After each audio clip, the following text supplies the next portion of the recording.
Було на третій день, викликає мене вже на допит. Слідуватель Мандриков мій до Тернополя. І то все на вечір, на ніч.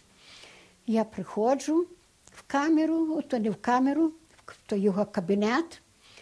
І він так, від стінки, шах від стінки.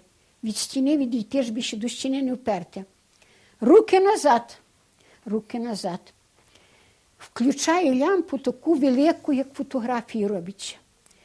Смотри на лампу, а сам за столом. І читає, прочитав, хто я, що, познайомився зі мною, а я, хлопці, стояти більше не можу. Ні до стіни вперти, ще руки назад, і на лямпу дивитися, я от піду, то я зразу впаду. То я побула трохи, він встиг записати ті мої дані, все, я бахта і земліла. Делікатна я була дівчина, я дуже часто млівала. Видно, чи постукав, то надзиратель прийшов, похляпав мене. Стій рівно, будемо другий раз говорити.